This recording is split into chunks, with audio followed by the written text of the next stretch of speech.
करें sir. Hello everyone, एक बार फिर से हम लोग लाइव आ चुके हैं। आज काफ़ी दिनों के बाद आया हूं मैं, आपको भी पता है, मेरे को भी पता है, ठीक है। ऑब्वियस ही बात है, काफ़ी दिनों के बाद आए हैं तो कुछ नया और कुछ ऐसा लेके आए हैं जो आज मैं कहने वाला हूं कि जो बायो वाले बच्चे हैं उनके लिए भी, यानी जो 11th-12th में मेडिकल ले रहे हैं या पीसीबी है जिनके पास, उनके लिए भी ये चैप्टर इम्पोर्टेंट होता है।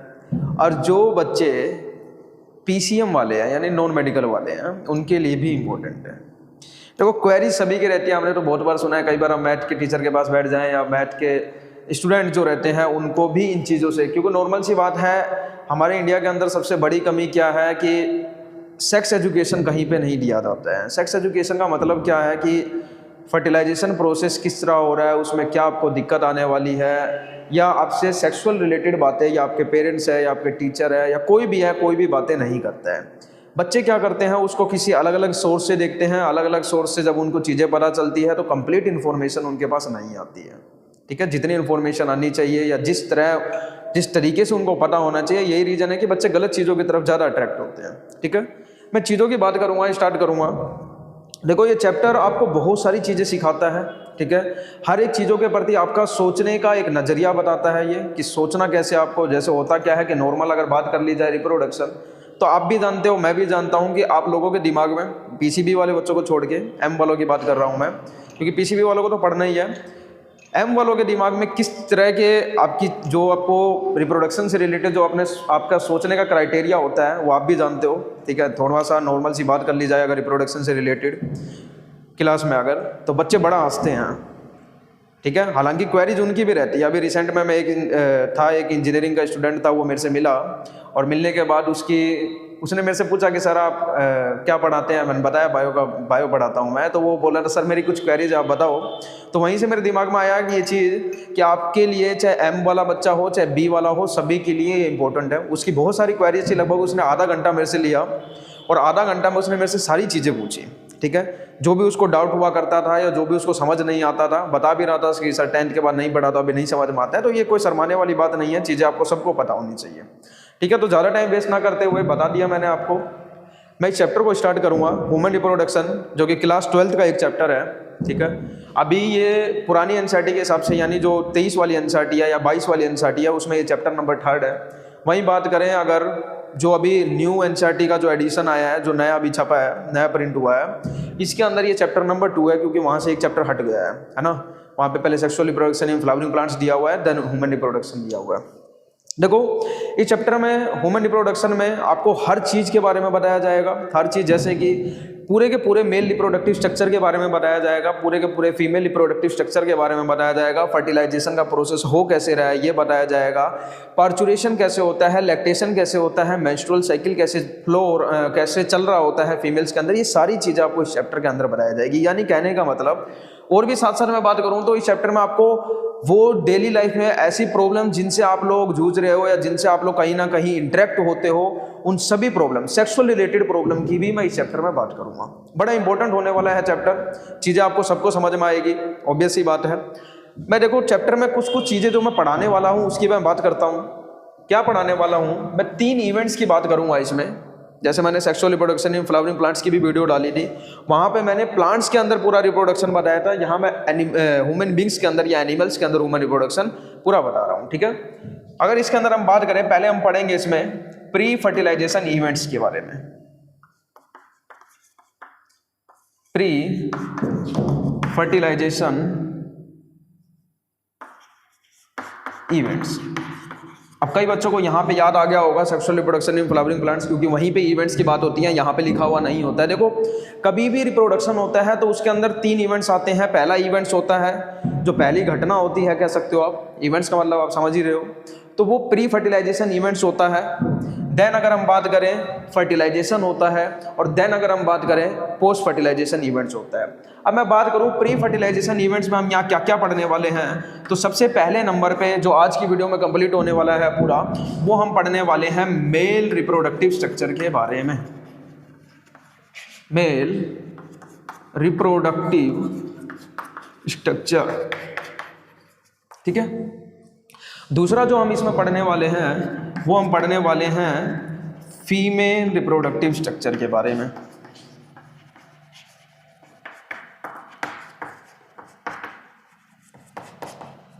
ठीक है।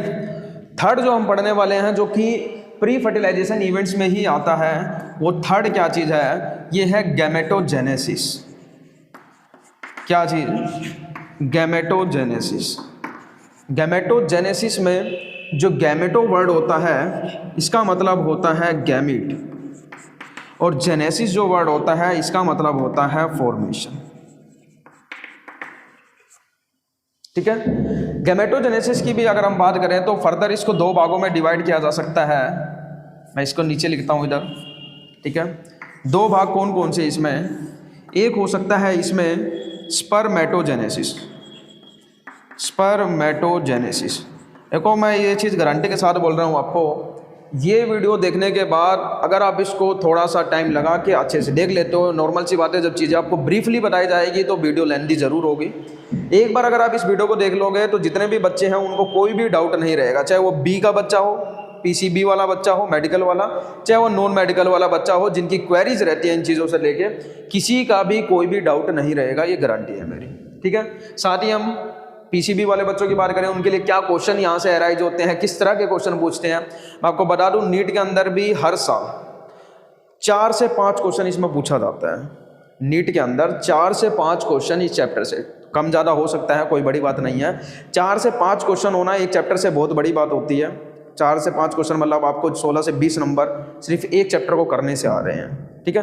तो कहीं ना कहीं ये इंपॉर्टेंट है, इसलिए पूछा जा रहा है। ठीक है। तो अगर हम बात करें इसमें गैमेटोजेनेसिस में भी तो 2 केस आ सकता है इसमें। स्पर्मेटोजेनेसिस, स्पर्मेटोजेनेसिस नाम ही तुम्हें हर चीज़ बता देगा। स्पर्मेटोजेनेसिस का मतलब होता है स्पर्म और जेनेसिस का मतलब होता है फॉर्मेशन। ठीक है। वहीं बात करें फीमेल के केस में आ जाएगा oogenesis। oogenesis में oo का मतलब होता है ओवम और जेनेसिस का मतलब होता है फॉर्मेशन। ठीक है। यानी कह सकते हो कि the process of formation of sperm in case of male is termed as spermatogenesis और the process of formation of ovum in case of female is termed as oogenesis।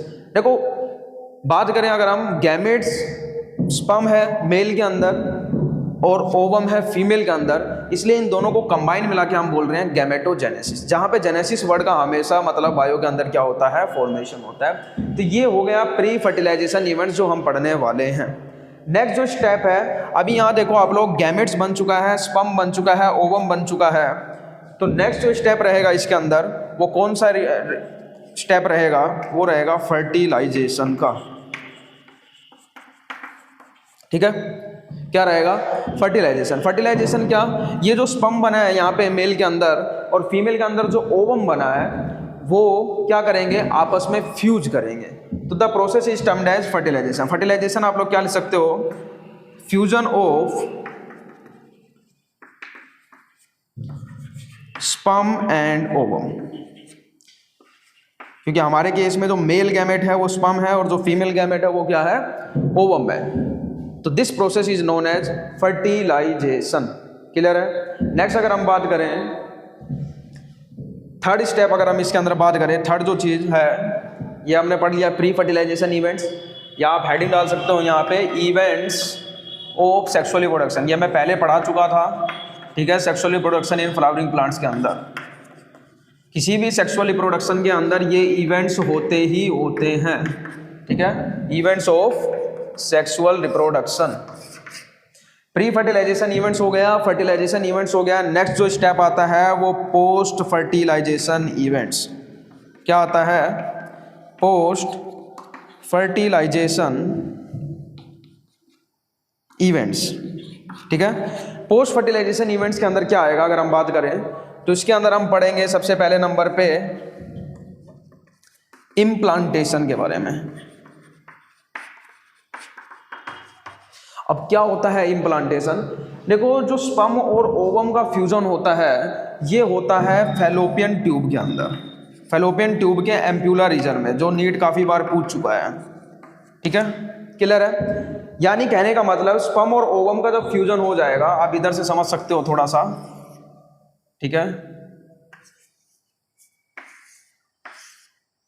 मैं थोड़ा सा इधर से बता रहा हूँ आपको, जिन बच्चों को अभी नहीं पता है कुछ भी उनके लिए है थोड़ा सा, ठीक है। यहाँ ओवरी होता है, यहाँ भी ओवरी होता है। जो फ्यूजन या कह सकते हो आप फर्टिलाइजेशन जो होता है किसके अंदर, मेल एंड फीमेल गैमेट के अंदर, वो फैलोपियन ट्यूब के इस रीजन में होता है और इसके बाद ये इस रीजन के अंदर आता है। ये कौन सा रीजन है, ये यूटेराइन कैविटी है, ठीक है। तो इम्प्लांटेशन क्या होता है कि जो आपका अर्ली एम्ब्रियो है जो फ्यूजन के बाद बना, वो अर्ली एम्ब्रियो बाद में यूट्रस के अंदर आता है, मदर बोम के अंदर आता है, ठीक है। जो जिस वजह से ये रीजन आपको, जो मदर बोम का ये वाला रीजन होता है, ये आपको थोड़ा सा आउट की तरफ दिखाई देता है, आउटवर्ड की तरफ दिखाई देता है। क्यों, कब दिखाई देता है, जब ये फिटस यहाँ पे, ये अर्ली एम्ब्रियो जो है वो यहाँ पे आके क्या हो जाता है, अटैच हो जाता है। तो इम्प्लांटेशन क्या होता है, आप लिख सकते हो इसको, इम्प्लांटेशन मैं इधर लिख देता हूँ आपको, the process of,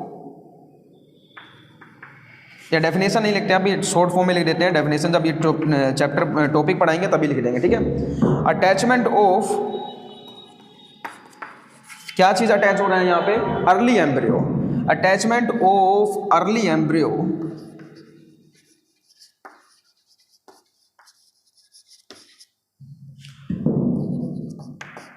with the wall of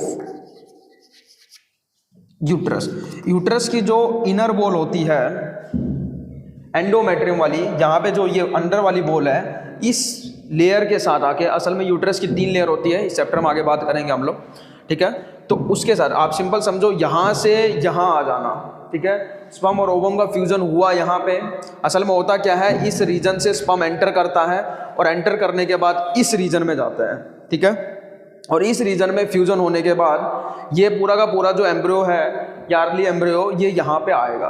बात आ रही है समझ में, स्पर्म इस रीजन से एंटर किया, वेजाइनल रीजन से एंटर करने के बाद यूट्रस में गया, यूट्रस से फिर फैलोपियन ट्यूब में पहले स्पर्म जाएगा, फिर यहाँ पे ओवम पहले से वेट कर रहा होगा, फीमेल गैमेट पहले से होता है यहाँ पे, जो कि ओवरी रिलीज करता है, यहाँ पे ओवरी होता है, ठीक है।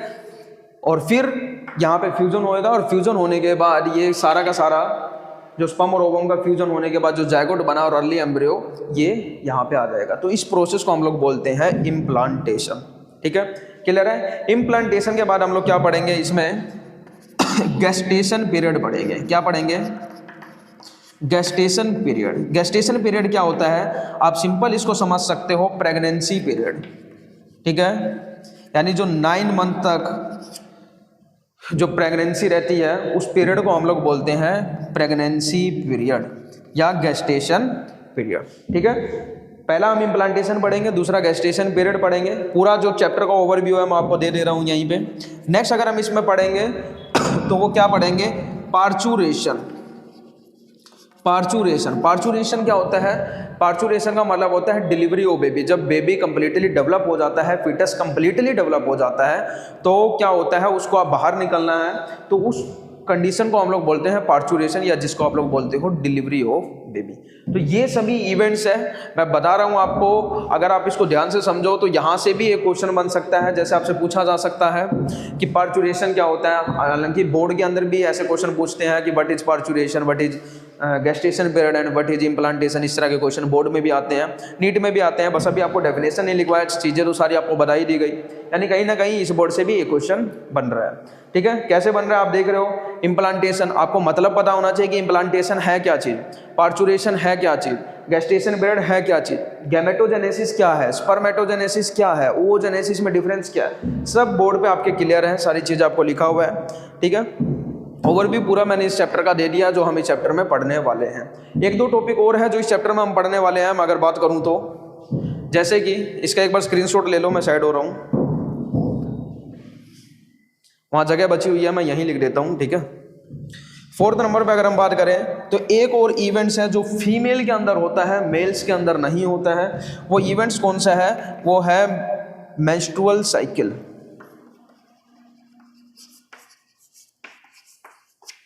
मेंस्ट्रुअल साइकिल आप सभी जानते हो, ठीक है। आजकल सभी अवेयर हैं, मेल्स भी अवेयर हैं इन चीज़ों के लिए, फीमेल भी अवेयर है। मेंस्ट्रुअल साइकिल के बारे में भी हम कंप्लीट बातें करने वाले हैं।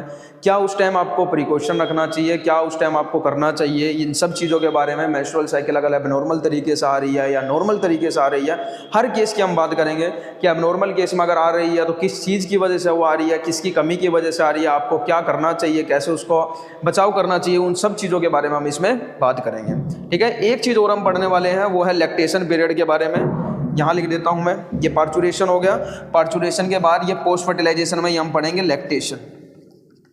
ठीक है, लैक्टेशन क्या होता है, जो अभी न्यूली बेबी जो अभी बोर्न हुआ है वो मदर का मिल्क फीड करेगा, जिसके अंदर आईजी एंटीबॉडी होता है, जो ज़रूरी भी होता है। पहले आप देखते होंगे कि टीवी वगैरह पे ऐड आता थी, है ना, कि पहला जो बच्चा जैसे ही पैदा होता है तो अलग अलग फैमिली में अलग अलग जगह पे अलग अलग कल्चर होते हैं लोगों के, उस हिसाब से कोई उसको कभी जो बच्चा पैदा होता है उसको शहद चटाता है, कोई है ना शहद डालता है, कोई चीनी, कुछ भी ऐसा अलग अलग चलता है। लेकिन डॉक्टर कहते हैं कि जो बच्चा पैदा हुआ उसको सबसे पहले उसकी मम्मी का, उसकी मदर का मिल्क पिलाओ, ठीक है, जिससे उसके अंदर एंटीबॉडी आए, ताकि वो बाहर से जो एंटीजन या किसी वजह से जो अफेक्ट होने वाला है उससे बच सके। तो ये ज़रूरी चीज़ें होती हैं। तो ये सब आपके सामने है सिंपल चीज़ें। प्री फर्टिलाइजेशन में ये 3 इवेंट्स, ठीक है, male reproductive, female reproductive structure और गैमेटोजेनेसिस। ठीक है, उसके बाद हम करें फर्टिलाइजेशन में, आपको पता है गैमेट जैसे ही बना यहाँ पे स्पर्म और ओवम का फ्यूजन होगा, this process is termed as fertilization. Next बात करेंगे हम पोस्ट फर्टिलाइजेशन इवेंट्स, जिसमें हम पढ़ने वाले हैं पहले इम्प्लांटेशन के बारे में, जो यूट्रस में ये जो अर्ली एम्ब्रियो वो अटैच होएगा। दूसरा हम लोग गेस्टेशन पीरियड के बारे में पढ़ने वाले हैं। तीसरा हम लोग पार्चुरेशन के बारे में पढ़ने वाले हैं। ठीक है, आपने देखा भी होगा कि जो मदर का वोम है वो अप टू 3 मंथ तक जो उनका जो आप कह सकते हो ये वाला जो रीजन होता है वो बाहर नहीं आता है। ठीक है, 3 मंथ या 2 मंथ के बाद ये वाला रीजन बाहर आना स्टार्ट होता है। तो क्यों होता है? क्योंकि ये एम्ब्रियो धीरे धीरे क्या हो जाता है, डेवलप होना लग जाता है। यहाँ पे अर्ली एम्ब्रियो फीटस में कन्वर्ट होने लग जाता है, तो उस टाइम पे ये धीरे धीरे इसका साइज बढ़ने लग जाता है। ठीक है, तो वो सब चीज़ें हम इसमें पढ़ने वाले हैं। ये हो गया आपका चैप्टर का ओवरव्यू। एक बार स्क्रीन शॉट लो, फिर आगे चलते हैं हम लोग। ठीक है, दिखाई दे रहा होगा आई थिंक सबको, ले लिया। नेक्स्ट बात करते हैं हम लोग पहले टॉपिक के बारे में। पहला स्ट्रक्चर मेल रिप्रोडक्टिव स्ट्रक्चर, ठीक है, इसकी बात करते हैं।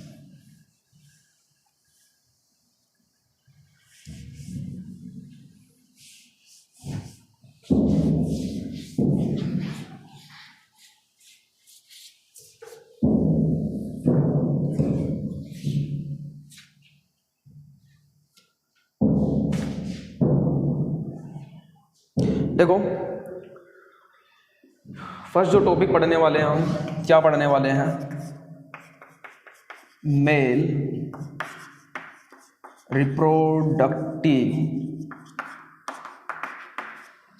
स्ट्रक्चर के बारे में पढ़ने वाले हैं।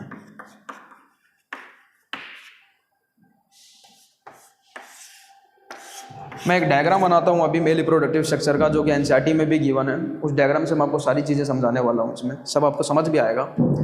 देखो क्या है, आई थिंक बन जाएगा इतने में डायग्राम।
ठीक है, आई थिंक डायग्राम अच्छा बन गया, कोई दिक्कत नहीं है, समझ में आ जाएगी चीज़ें सारी।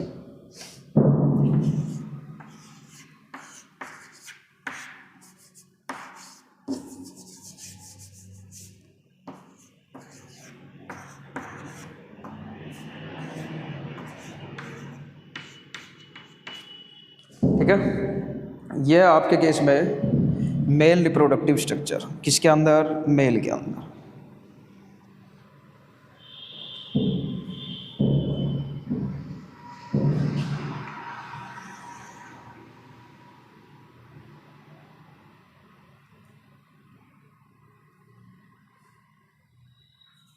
इसको थोड़ा सा और छोटा कर देते हैं।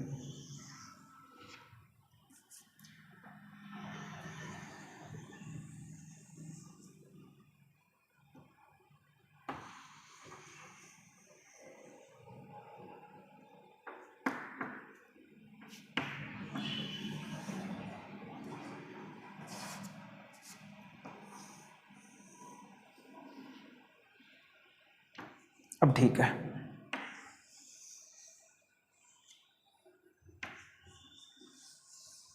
आई थिंक दिखाई दे रहा है आप सभी को, क्लियर है, डायग्राम अच्छा बन गया है, कोई दिक्कत वाली बात नहीं है इसमें, समझाने में आसानी रहेगी आप सब चीज़ें। ठीक है, ये मेल रिप्रोडक्टिव स्ट्रक्चर का डायग्राम है। इसमें कुछ पोर्शन की बात करता हूँ मैं, जो आपको पता होना चाहिए सारी चीज़ों के बारे में। ये आपको कुछ चीज़ें आप वैसे भी पता होगी आपको। ठीक है, ये हो गया इसके अंदर पेनिस।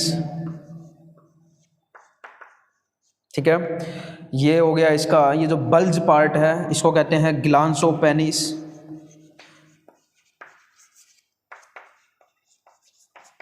जो पेनिस का आगे वाला भाग होता है वो थोड़ा सा बल्ज होता है, ठीक है, इनके मुकाबले, तो वो क्या होता है? ग्लांस ऑफ पेनिस होता है। ठीक है, ये जो यहाँ पे बना हुआ है ये क्या चीज़ है?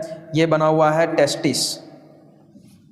क्या बना हुआ है? ये टेस्टिस का डायग्राम।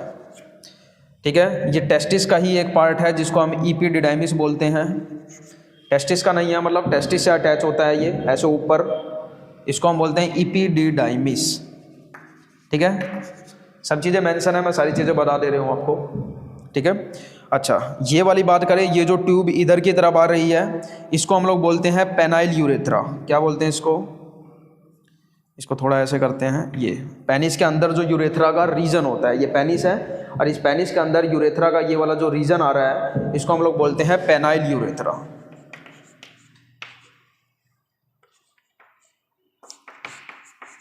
ठीक है, और ये आपको डायग्राम से साफ क्लियर हो रहा होगा कि मेल के अंदर एक चीज़ और देखो, पहले इधर बताते हैं। अभी ये जो डायग्राम बना हुआ है बीच में, एक ही चीज़ का डायग्राम है, ये है यूरिनरी ब्लैडर का। ये पूरा का पूरा क्या है? Urinary bladder. ठीक है, जिसके अंदर क्या होने वाला है? यूरिनरी ब्लैडर के अंदर, इसके अंदर होने वाला है यूरिन। यानी आप देखो डायग्राम से अगर ऑब्जर्व करो तो यहाँ से यूरिन रिलीज हो रहा है, ये यूरिन आ रहा है इसके अंदर, और इसके अंदर आता हुआ ये डायरेक्टली पेनिस के थ्रू बाहर निकल रहा है मेल के अंदर। वहीं बात करें यहाँ पे जो स्पर्म बनने वाला है, इधर स्पर्म का फॉर्मेशन यहाँ बनने वाला है। ठीक है, मैं लिख देता हूँ यहाँ पे, यहाँ बनने वाला है स्पर्म।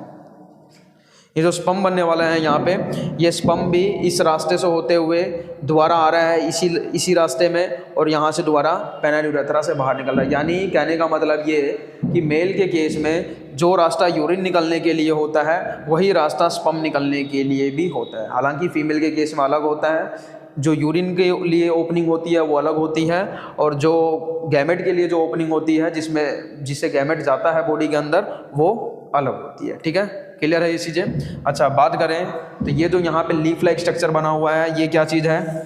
ये है सेमिनल वेसिकल। ये बताएंगे अभी सारी चीज़ें, होता क्या है, काम क्या है इन सभी का। ये है सेमिनल वेसिकल। ठीक है, ये जो बना हुआ है यहाँ पे जस्ट यूरिनरी ब्लैडर के बिल्कुल नीचे, ये वाला जो पार्ट है ये है यूरिनरी, क्या नाम है? प्रोस्टेट। कौन सा ग्लैंड है ये? Prostate gland. ठीक है, ये जो छोटे छोटे दो नीचे बने हुए हैं प्रोस्टेट के बिल्कुल नीचे, ये है बल्बो यूरेथ्रल ग्लैंड। ठीक है, कौन सा ग्लैंड है ये? Bulbo urethral gland. ठीक है, इन तीनों को मिला के बोला जाता है एक्सेसरी ग्लैंड। अभी बताएंगे सब चीज़ें, आप बस एक बार डायग्राम में समझो सारी चीज़ें। इनको बोला जाता है एक्सेसरी ग्लैंड। ठीक है, एक्सेसरी डक्ट भी बताएंगे। जो इपिडिडाइमिस बताया आपको वो इपिडिडाइमिस एक्सेसरी डक्ट ही है। ठीक है, अच्छा, ये जो ट्यूब यहाँ से जा रही है ऐसे ऊपर की तरफ, इस ट्यूब का नाम होता है वासा डिफरेंशिया। क्या होता है इसका? वासा डिफरेंशिया। ठीक है, क्लियर है? सारी चीज़ें मैंने बता दी। जो बोर्ड पे डायग्राम बना हुआ है, ये पूरा का पूरा बना हुआ है डायग्राम की चीज़ का, टेस्टिस का। ये टेस्टिस की आउटर लेयर है जिसको स्क्रोटम बोलते हैं, जिसके अंदर टेस्टिस होता है। अब मैं एक चीज़ आपको काम की चीज़ बताता हूँ यहाँ पे। देखो, जिस टाइम एम्ब्रियो स्टेज में बच्चा होता है, यानी जिस टाइम मेल का एम्ब्रियो बन रहा है, यानी ऐसा एम्ब्रियो बन रहा है जिसमें आगे मेल डेवलप होने वाला है, उस केस में क्या होता है, ये जो टेस्टिस होता है ये शुरुआत से ही स्क्रोटम में नहीं होता है। पहले ये टेस्टिस एब्डोमिनल रीजन में होता है। एब्डोमिनल रीजन समझ रहे हो आप लोग? मैं आपको तीनों रीजन समझाता हूँ, पहले समझो इस बात को। देखो, 3 रीजन होता है, 3 कैविटी होती है आपकी बॉडी में। कौन कौन सी कैविटी? पहले नंबर पे हम बात करें तो थोरेसिक कैविटी। ठीक है, दूसरे नंबर पे अगर हम बात करें तो एब्डोमिनल कैविटी। ये पहले भी एक वीडियो में इस बारे में मैं बात कर चुका हूँ, एब्डोमिनल कैविटी। थर्ड नंबर पर अगर हम बात करें तो पेल्विक कैविटी। ठीक है, देखो आपकी बॉडी के अंदर पूरा जो बना हुआ है, यहाँ से लेके स्पेस बना हुआ है अंदर, जिनके अंदर ऑर्गन रखे हुए हैं। ठीक है, तो एक कैविटी, कैविटी का मतलब क्या होता है? खाली जगह। ठीक है, उस खाली जगह में, जैसे बक्कल कैविटी की अगर हम बात करें, आपका ये वाला रीजन है, खाली जगह है, तो इसको हम लोग क्या बोलते हैं? बक्कल कैविटी या ओरल कैविटी बोलते हैं। ठीक है, वैसे ही इस वाले रीजन में अगर हम बात करें, आपके चेस्ट वाले रीजन में, इस वाले रीजन में क्या है, आपके बहुत सारे ऑर्गन रखे हुए हैं, जिसको हम लोग क्या बोलते हैं? Thoracic cavity. तो अगर हम बात करें थोरेसिक कैविटी में कौन कौन से ऑर्गन आते हैं, एक क्वेश्चन यहाँ से भी बनता है। ठीक है, बहुत बेसिक चीज़ें हैं, पता होनी चाहिए। तो इसके अंदर आपको देखो, आपका लंग्स है इस रीजन में। ठीक है, आपका हार्ट है इस रीजन के अंदर, जो आपके फेफड़े हैं वो इसी रीजन के अंदर हैं। जी आपका रिब केज बना हुआ है, रिब केज बोलते हैं ना, केज जिसके अंदर ऑर्गन रखे हुए हैं। कौन कौन से? जैसे लंग्स रखा हुआ है, आपका हार्ट रखा हुआ है। वहीं बात करें एब्डोमिनल कैविटी, तो एब्डोमिनल कैविटी में आता है आपका स्टोमक। ये थोरेसिक कैविटी हो गया, जहाँ तक ये हड्डी बनी हुई है पूरी, ये रिब केज बना हुआ है। इसके नीचे वाला जो रीजन है, पेट वाला जो रीजन आपका, यानी जिस कैविटी के अंदर आपका स्टमक वगैरह है, स्मॉल इंटेस्टाइन है, लार्ज इंटेस्टाइन है, पैनक्रियाज है, इस रीजन को हम बोलते हैं एब्डोमिनल कैविटी। ठीक है, क्या क्या है इसके अंदर? स्टमक हो गया आपका, स्मॉल इंटेस्टाइन हो गया आपका, लार्ज इंटेस्टाइन हो गया इसके अंदर। ठीक है, पैनक्रियाज हो गया इसके अंदर।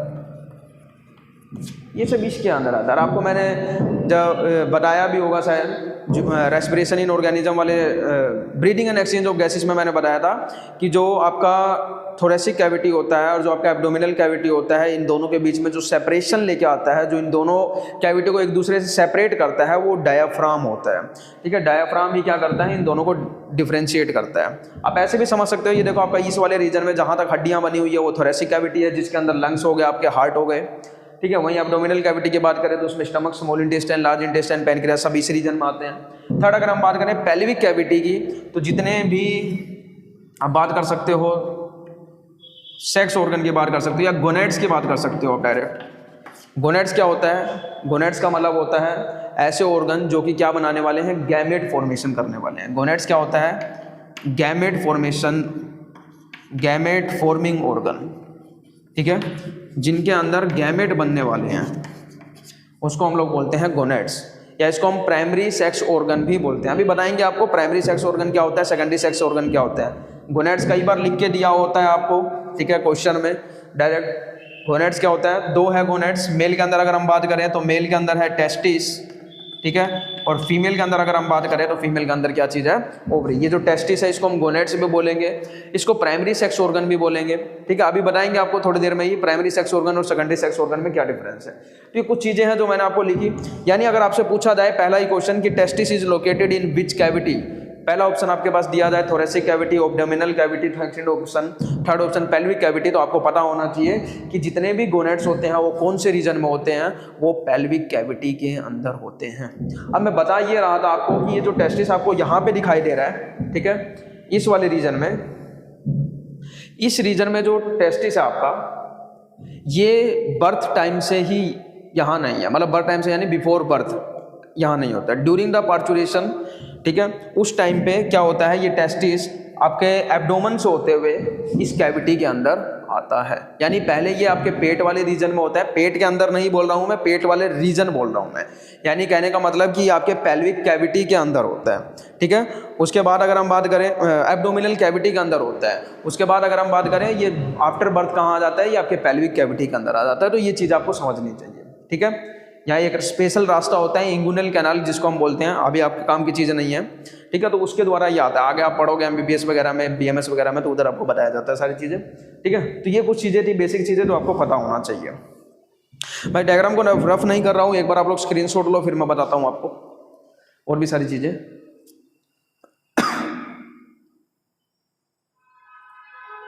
डायग्राम सभी को क्लियर है? डायग्राम में तो कोई दिक्कत नहीं है। आपको पेनिस दिखा रहा है, टेस्टिस दिख रहा है, ये वाली ट्यूब आपको दिख रही है जिसको वासा डिफरेंशिया बोलते हैं, इस तरफ ध्यान देना थोड़ा सा, ठीक है।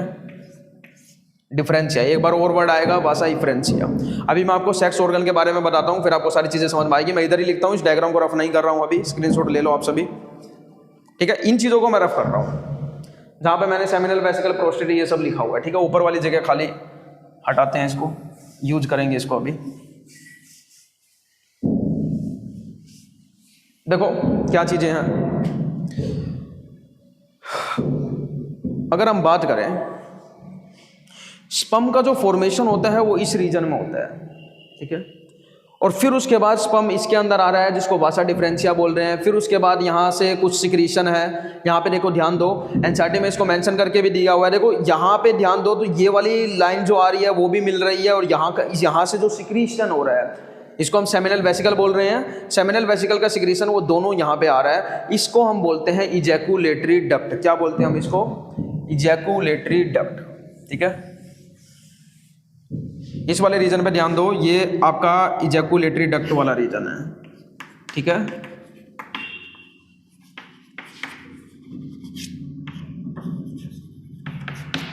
अब बात करें तो जो आपका स्पर्म का फॉर्मेशन हो रहा है वो इस रीजन के अंदर हो रहा है, ये टेस्टिस वाला रीजन है। उसके बाद यहाँ से स्पर्म को जो ट्रांसफर करने का काम है वो बाकी इन सभी रीजन का है, जिसमें वासा डिफरेंशिया आ रहा है आपका, ये बाकी ग्लैंड एसोसिएट है इसके साथ में, फिर फेनाइल यूरेथ्रा अटैच है, फिर बाई पेनिस ये निकल रहा है, ठीक है। तो इस जो ऑर्गन सेक्स जो आपका कह सकते हो आपकी गैमेट के फॉर्मेशन में हेल्प कर रहा है उसको हम बोलते हैं प्राइमरी सेक्स ऑर्गन और गोनेट्स। और इसके सिवा जितने भी ऑर्गन हैं जो इसको ट्रांसफर में हेल्प करते हैं, गैमेट्स के ट्रांसफरिंग में हेल्प कर रहे हैं, चाहे वो इजैकुलेशन हो चाहे वो इंसेमिनेशन है, दोनों चीज़ों में डिफरेंस होता है, मैं बताऊंगा आज ही आपको, ठीक है। मैं लिख के रख लेता हूँ अभी, इंसेमिनेशन और इजैकुलेशन आपको बताना है क्या डिफरेंस होता है, ठीक है। काफ़ी बच्चों को इसमें नहीं पता होता कि क्या डिफरेंस होता है, अभी आपको क्लियर कर देंगे इसमें, ठीक है। वो सब चीज़ें बताएंगे। अच्छा, ये सभी ऑर्गन पार्टिसिपेट कर रहे हैं इसको ट्रांसफर करने में, तो इसको हम बोलते हैं सेकेंडरी सेक्स ऑर्गन। तो दो ऑर्गन की अगर हम बात करें, पहला ऑर्गन मैंने क्या बताया, प्राइमरी सेक्स ऑर्गन, जिसको हम लोग क्या बोलते हैं, गोनैड्स। क्यों बोलते हैं इसको गोनैड्स? लास्ट बोर्ड पे बताया था, क्योंकि ये क्या होते हैं, गैमेट प्रोड्यूसिंग ऑर्गन होते हैं। क्या होते हैं? गैमेट प्रोड्यूसिंग ऑर्गन, ठीक है। पहली बात समझ में आई। दूसरी चीज की अगर हम बात करें तो दूसरा क्या होता है, secondary sex organ. Secondary sex organ में क्या क्या आते हैं अगर मैं बात करूं तो सेकेंडरी सेक्स ऑर्गन में आता है पहले नंबर पे एक्सेसरी डक्ट। क्या आता है? Accessory duct. कौन कौन से एक्सेसरी डक्ट होते हैं मैं अभी डायग्राम बना के दिखाऊंगा इसका भी। पहले नंबर पे अगर हम बात करें तो इसमें चारों याद रखना आपको, इस पे एक क्वेश्चन आता है, लिख लो इस पे, one question coming from this topic, ठीक है। एक्सेसरी डक्ट में क्या आएगा? पहले नंबर पे आपको याद होना चाहिए रेटेटेस्टिस, ठीक है। दूसरे नंबर पे अगर हम बात करें तो वासा इफ्रेंशिया, वासा इफ्रेंशिया। थर्ड नंबर पे अगर हम बात करें तो इपीडिडाइमिस, जो कि आपको डायग्राम में दिखा रहा होगा, इपीडिडाइमिस। और फोर्थ नंबर पे अगर हम लोग बात करें तो वासा डिफरेंशिया। ये होता है सेकेंडरी सेक्स ऑर्गन। क्यों? क्योंकि ये कोई भी गैमेट का फॉर्मेशन नहीं कर रहे हैं, it will help only in the transferring of gamete. ठीक है, नेक्स्ट अगर हम बात करें, ये हो गया एसेसरी डक्ट आपका। फिर आता है एसेसरी ग्लैंड, जो कि पहले से मैंने यहाँ पे लिखा हुआ है। ये एसेसरी डक्ट हो गया, ये आपका हो गया एसेसरी ग्लैंड। कौन कौन से एसेसरी ग्लैंड है? पहले नंबर पे है सेमिनल वेसिकल, दूसरे नंबर पे है प्रोस्टेट ग्लैंड, तीसरे नंबर पे क्या है? Bulbo urethral gland. डायग्राम में दिख रहा है, ये रहा सेमिनल वेसिकल, ये रहा प्रोस्टेट और ये दोनों बल्बो यूरेथ्रल ग्लैंड। अभी कई बच्चे सोच रहे होंगे सर डायग्राम में ये दिखाई नहीं दे रहा है। मैं अभी टेस्टिस का एक ट्रांसफर सेक्शन आपको दिखाता हूँ जिसमें ये भी दिखाई देगा। अभी आप डायरेक्ट याद करो, एसेसरी डक्ट ओनली 4 है, रेटेटेस्टिस, वासा डिफरेंशिया, एपिडिडेमिस और वासा डिफरेंशिया। एसेसरी ग्लैंड की बात करें तो एसेसरी ग्लैंड ओनली 3, एक सेमिनल वेसिकल, दूसरा प्रोस्टेट और तीसरा बल्बो यूरेथ्रल ग्लैंड। अब आपको याद क्या रखना है इसमें, एक चीज़ और याद रखना है, जो सेमिनल वेसिकल होता है ये पेयर में होता है, जो प्रोस्टेट होता है वो सिंगल होता है, और जो बल्बो यूरेथ्रल ग्लैंड होता है ये भी पेयर में होता है। इस पे भी ये क्वेश्चन बनता है। ये जो सेमिनल वेसिकल आपको यहाँ पे लीफ लाइक स्ट्रक्चर दिखाई दे रहा है, इसके पीछे भी एक और ऐसा सेम होता है, क्योंकि हमने ये वाला व्यू लिया हुआ है इसका। ठीक है, इधर का व्यू दिखाई दे रहा है आपको, ये दिख रहा होगा आपको डायग्राम में। आपको अगर ऐसे वाला व्यू लें, सीधे वाला, तो इसमें पता चलेगा, इसको ऐसे कर लो तो एक और सेमिनल वेसिकल पीछे होता है, यानी सेमिनल वेसिकल 2 होता है, प्रोस्टेट 1 होता है, ये दिखाई दे रहा है आपको, और बल्बो यूरेथ्रल ग्लैंड कितना होता है? 2। ये आपको नंबर भी याद रखने हैं। क्लियर है? हर एक लाइन से क्वेश्चन बनता है, बहुत इंपॉर्टेंट है, मैंने आपको पहले ही बताया 3 से 4 क्वेश्चन रहता है। नेक्स्ट अगर हम बात करें तो इसके अंदर क्या आ जाएगा? डक्ट हो गया, ग्लैंड हो गया, एक बच गया इसके अंदर external genitalia. External genitalia, external genitalia male के केस में क्या होता है? तो एक्सटर्नल जेनिटेलिया हमारे केस में होता है पेनिस। ठीक है, ये तो आपको इधर पेनिस दिखाई दे रहा है, ये क्या चीज़ है? ये है एक्सटर्नल जेनिटेलिया। तो यहाँ से एक क्वेश्चन मैंने पहले लिख दिया आपको, कुछ नहीं है, आसान है। Primary sex organ, gamete form जो प्रोड्यूसिंग ऑर्गन होते हैं उसको कहते हैं। सेकेंडरी सेक्स ऑर्गन जो कि गैमेट फॉर्मिंग नहीं होते हैं लेकिन गैमेट के ट्रांसफर में हेल्प करते हैं। ठीक है, इसमें 3 चीज़ें आती हैं। एसेसरी डक्ट जिसमें 4 आ गया, रेटेटेस्टिस, वासा डिफरेंशिया, एपिडिडेमिस, वासा डिफरेंशिया। एसेसरी ग्लैंड जिसमें 3 आ गया, सेमिनल वेसिकल, प्रोस्टेट और बल्बो यूरेथ्रल। एक्सटर्नल जेनिटेलिया जिसमें 1 आ गया, पेनिस। ठीक है, क्लियर है? इतना समझ में आ रहा है? अब बात करेंगे हम इसकी, और भी आगे चलते हैं। एक बार इसका स्क्रीनशॉट लो फिर बताते हैं। ये आपको कुछ याद होना चाहिए बस, सारी चीज़ें। ठीक है, क्लियर है?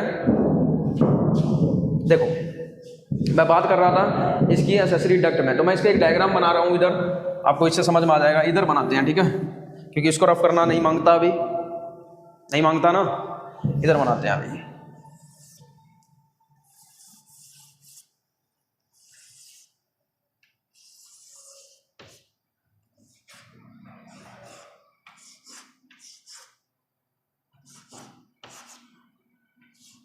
ये टेस्टिस है आपका, ठीक है,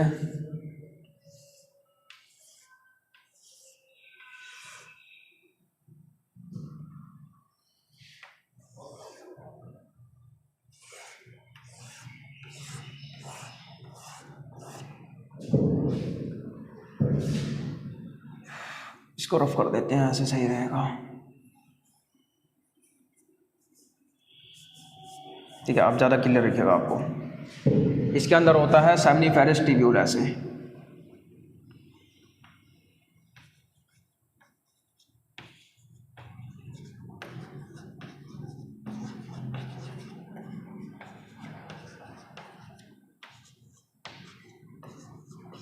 ठीक है, इसका जो भी सिक्रीशन होता है उसको लेके जाता है यहाँ तक। अगर इसको हम बात करें तो यहाँ से अटैच होता है वासा डिफरेंशिया, इन सभी का सिक्रीशन यहाँ से अटैच होएगा ऐसे।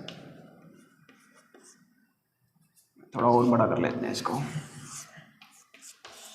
ठीक है, वासा डिफरेंशिया फिर अटैच हो जाएगा ऐसे, जो बना हुआ है यहाँ पे भी बना हुआ है, दिखाई दे रहा है आपको, यानी रेटेटेस्टिस यहाँ है। ये जो बने हुए हैं ये है रेटेटेस्टिस। कौन सा रीजन? एक मिनट को बस, अभी आपको दिखाई देगा सब। ठीक है, ये सब अटैच हो गए। ये वाले रीजन की अगर हम बात करें, ये वाला रीजन जो है ये है रेटेटेस्टिस। ठीक है, टेस्टिस का अगर हम ट्रांसफर सेक्शन देखें तो वो ऐसा दिखाई देता है आपको। उसके बाद ये जो बना हुआ है यहाँ पे टिब्यूल बना हुआ है, ये है वासा डिफरेंशिया। ठीक है। उसके बाद ये जो इसके ऊपर जो एब्डोमिनल कैविटी की तरफ लूप की जो जा रहा है, ये जो है ये क्या है, इपिडिडाइमिस, यहाँ पे भी आपको दिखाई दे रहा है। और इसके बाद इपिडिडाइमिस से जो ट्यूब अटैच है इसको हम लोग क्या बोलते हैं, वासा डिफरेंशिया, जो कि यहाँ पे अभी नहीं दिखाई दे रहा, लेकिन आपको इधर दिखाई दे रहा है, इसलिए मैंने डायग्राम रफ नहीं किया था। ये देख लो आपके सामने है वासा डिफरेंशिया। तो ये सारी चीज़ें जो मैंने बोर्ड पे लिखी है सारी की सारी आपको विजिबल है, आपके सामने है, बोर्ड के ऊपर लिखा हुआ है, आप लोग अभी स्क्रीनशॉट ले सकते हो, कोई दिक्कत नहीं है। ठीक है, क्लियर है, ये सारी चीज़ें हमने बात कर ली है। अब वन बाई वन हम सारी चीज़ों की बात करते हैं। ठीक है, पहले हम स्टार्ट करेंगे प्राइमरी सेक्स ऑर्गन में, गैमेट्स में। ठीक है, गैमेट्स में अभी मेल की बात कर रहे हैं हम लोग, तो टेस्टिस की बात करते हैं। टेस्टिस के बारे में जो चीज़ें आपको पता होनी चाहिए या जो क्वेश्चन आपसे पूछे जाते हैं उसकी बात करते हैं हम लोग। ठीक है, इसको रफ करते हैं इधर से। ये सारी चीज़ें आपके सामने हैं, स्क्रीनशॉट ले सकते हो आप लोग अच्छे से, बिल्कुल।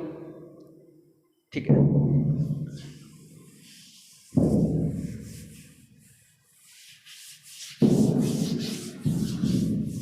मैं इतना स्पेस अपने लिए रख लेता हूँ। ठीक है, यहाँ पे लिखना सही रहेगा। अच्छा, प्राइमरी सेक्स ऑर्गन में क्या था, टेस्टिस था। तो हम लोग पहले बात कर लेते हैं किसकी, टेस्टिस की बात कर लेते हैं। टेस्टिस के बारे में जो आपको पता होना चाहिए, क्या पता होना चाहिए, सबसे पहले कि ये पेयर्ड स्ट्रक्चर होता है। मैंने पहले ही आपको डायग्राम में बताया कि डायग्राम का ये वाला व्यू लिया हुआ है। ठीक है, लेटरल व्यू जिसको हम लोग बोलते हैं। ठीक है, इस व्यू को हम लोग लेटरल व्यू करते हैं, जो आपको आगे भी काम आएगा। एक्सरे वगैरह भी करते हैं तो उसमें भी ऐसे ही व्यू लिया जाता है। कभी या तो ये वाला व्यू लिया जाएगा, चेस्ट वाला फ्रंट वाला व्यू, या तो बैक वाला व्यू लिया जाता है, या लेटरल व्यू लिया जाता है जिसको ये वाला व्यू कहते हैं। ठीक है, तो इस वाले व्यू से लिया हुआ है हमने, तो इसलिए आपको ये पेयर्ड नहीं दिखाई दे रहा है, लेकिन टेस्टिस आप सभी को पता है कि पेयर्ड होता है। कई केस ऐसा भी आता है कि जिसमें करीब 1000 में से कोई एक लोग कह सकते हो आप, या 10,000 में से एक कह सकते हो। एक बहुत रेयर केस है, इतना नहीं है, बहुत रेयर केस है कि टेस्टिस 2 की बजाय 3 भी होता है। ठीक है, जनरली लोगों में 2 ही टेस्टिस होता है, लेकिन 2 की जगह 3 भी होता है। उस केस को पोलियोक्रिडिज्म कहते हैं। ठीक है, जिसमें 1 से 2 से ज़्यादा टेस्टिस हो जाए। ठीक है, लेकिन आपको याद रखना है कि टेस्टिस कैसा होता है, पेयर्ड। अगर इसके हम कलर की बात करें टेस्टिस के, तो कलर जो होता है इसका पिंकिश कलर होता है। ठीक है, अगर इसके हम शेप की बात करें तो शेप इसका ओवल शेप होता है, आपको डायग्राम में दिख रहा है। ओवल और सर्कल में आप लोग डिफरेंस समझ में आता होगा, स्फेयर में डिफरेंस समझ में आता होगा। ओवल अंडे के आकार का होता है, जो स्फेयर होता है वो बिल्कुल गोल होता है। ठीक है, और सर्कल 2D में होता है। ये सारी चीज़ आपको पता होगी।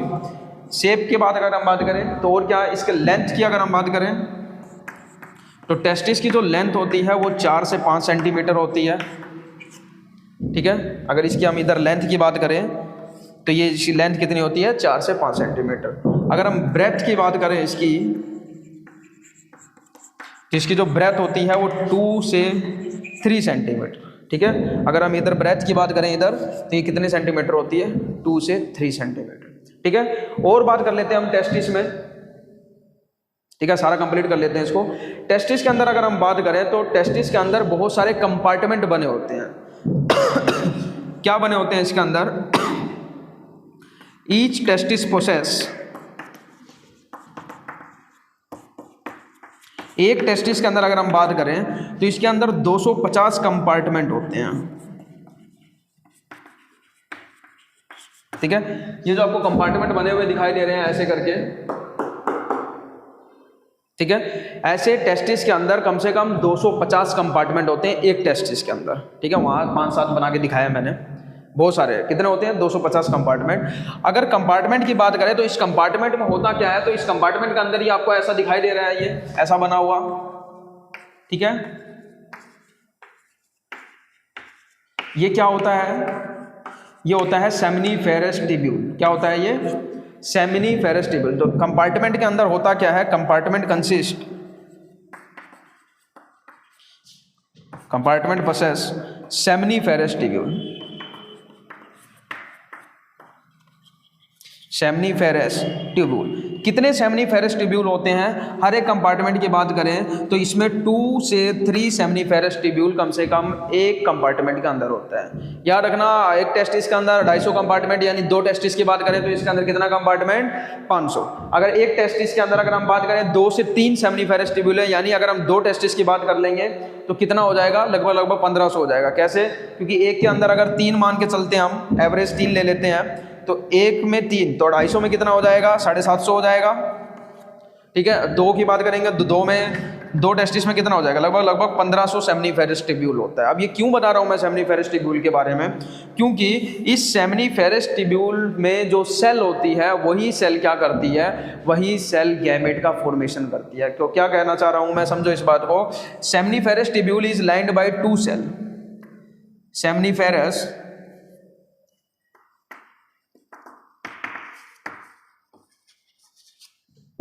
Tubule is lined by 2 cell. इसको नेक्स्ट बोर्ड पे करते हैं। एक बार आप लोग इतना स्क्रीनशॉट ले लो, इस डायग्राम को रफ करेंगे, अब टेस्टिस के डायग्राम पे चलेंगे, ठीक है। ले लो एक बार स्क्रीनशॉट लो फटाफट, जगह नहीं बच रही है इसलिए लिखा नहीं जा रहा है यहाँ पे। इधर हो जाऊँ मैं, ले लो, ठीक है, रफ कर दिया जाए।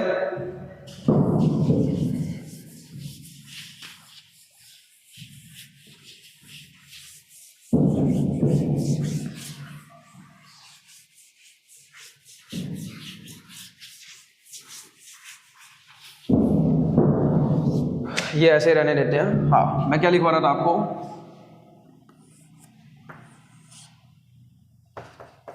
Each testis, each seminiferous tubule है ना, each seminiferous tubule is lined by 2 cell. कौन कौन से 2 सेल होते हैं, आपको नाम याद रखना है, इसका क्वेश्चन बनता है यहाँ से भी। पहला अगर हम बात करें तो इसके अंदर मेल जर्म सेल होता है, मेल जर्म सेल, जिसको स्पर्मेटोगोनिया भी कहते हैं, स्पर्मेटोगोनिया। दूसरा अगर हम बात करें तो दूसरा इसके अंदर कौन सा सेल होता है, इसमें होता है सर्टोली सेल, ठीक है। 2 सेल की बात हो गई कि हर एक सेमनीफेरस ट्यूब्यूल, ये जो आपको दिखाई दे रहा है, इस सेमनीफेरस ट्यूब्यूल के अंदर कौन से सेल होते हैं, इधर बना देते हैं, आपको लिख देते हैं। ये जो सेमनीफेरस ट्यूब्यूल बना हुआ है इधर, इसके अंदर कितने सेल होते हैं, 2 तरह के सेल इसके अंदर पाए जाते हैं। पहला सेल जो है मेल जर्म सेल, जिसको स्पर्मेटोगोनिया भी कहते हैं, जो कि आगे बनाने वाला है स्पर्म। क्या बनाने वाला है, ये स्पर्म बनाने वाला है। दूसरा होता है सर्टोली सेल, जो कि स्पर्म नहीं बनाता है लेकिन इसको न्यूट्रिशन प्रोवाइड करता है। दूसरा अगर हम बात करें तो एक और सेल होता है यहाँ पे बिटवीन द सेमनीफेरस ट्यूब्यूल। अगर हम बात करें बिटवीन द सेमनीफेरस ट्यूब्यूल, ये आपको ऊपर डायग्राम में विजिबल है। सेमनीफेरस ट्यूब्यूल की अगर बीच की अगर हम बात करें तो यहाँ पे जो सेल प्रेजेंट होता है उसको हम बोलते हैं इंटरस्टिशियल सेल, इंटरस्टिशियल सेल, या इसको हम लोग बोलते हैं लेडिक सेल। देखो मैं जो लाइन सब बता रहा हूँ सारी लाइनें एनसीईआरटी की है, और आपको भी पता है या नहीं भी पता तो एनसीईआरटी की वैल्यू क्या है अभी पता चल जाएगा, ठीक है। पेपर होएगा जैसे ही पता चल जाएगा, ऑब्वियस सी बात है, ठीक है। तो हर एक लाइन एनसीईआरटी की है, जैसे जैसे उसमें लिखा हुआ है, ऑब्वियस सी बात है कि चीज़ें मैं थोड़ा सा बाहर आगे लेके जाऊँगा ही, लेकिन वहाँ की भी सारी चीज़ें यहाँ पे कवर है, ठीक है। तो दूसरे सेल की अगर हम बात करें तो बिटवीन द सेमनीफेरस ट्यूब्यूल कौन सा सेल होता है, इंटरस्टिशियल सेल और लेडिक सेल, जो कि क्या करता है, इसका फंक्शन होता है एक हार्मोन रिलीज करना। कौन सा हार्मोन रिलीज करता है ये, टेस्टोस्टेरोन हार्मोन, टेस्टोस्टेरोन हार्मोन, या इसको एंड्रोजन हार्मोन भी कहते हैं। आपको फंक्शन डायरेक्ट याद रहना चाहिए कि सेमनीफेरस ट्यूब्यूल का क्या फंक्शन है, आपको इंटरस्टिशियल सेल का क्या फंक्शन है, तो आप डायरेक्ट याद रखो इंटरस्टिशियल सेल और लेडिक सेल एक हार्मोन सिक्रेट करता है, और उस हार्मोन को हम लोग क्या बोलते हैं, टेस्टोस्टेरोन हार्मोन या एंड्रोजन हार्मोन भी बोलते हैं इसको। वहीं बात करें male germ cell, spermatogonia, sperm का फॉर्मेशन करेगा। वहीं अगर सर्टोली सेल की बात करें हम, तो सर्टोली सेल का फंक्शन क्या है कि it will provide nourishment to the germinating male germ cell, ठीक है। जो स्पर्म बनने वाला है इसको न्यूट्रिशन प्रोवाइड करेगा। तीनों सेल मैंने बता दिया, दो सेल इसके अंदर प्रेजेंट है और एक सेल इनके बीच में प्रेजेंट है, ठीक है। जो इनके अंदर दोनों सेल प्रेजेंट है, इसमें पहले सेल का काम है स्पर्म बनाना और दूसरे सेल का काम है कि जो स्पर्म बन रहा है उसको न्यूरिशमेंट प्रोवाइड करना, ठीक है, सामने आपके। वहीं अगर हम बात करें इनके बीच में जो सेल है, ये जो सेल बने हुए हैं जो बिटवीन सेमनीफेरस ट्यूब्यूल सेल होते हैं, इन सेल का काम क्या होता है, इन सेल का काम होता है कि ये हार्मोन रिलीज करेंगे। कौन सा हार्मोन, टेस्टोस्टेरोन हार्मोन या एंड्रोजन हार्मोन, और ये हार्मोन क्या करवाएंगे, ये जो हार्मोन यहाँ से रिलीज होएगा वो इसके अंदर जो सेल है, ठीक है, कौन सा सेल था, male germ cell, spermatogonia cell, उसके ऊपर एक्ट करेगा और एक्ट करने के बाद वहां से रिलीज करवाएगा क्या चीज, वहां से रिलीज करवाएगा स्पर्म या स्पर्म का फॉर्मेशन करवाएगा। ठीक है, क्लियर है? ये सारी चीज़ें समझ में आ रही है आपको? चीज़ें सारी आपके सामने है, एक बार स्क्रीनशॉट लो फिर आगे चलते हैं।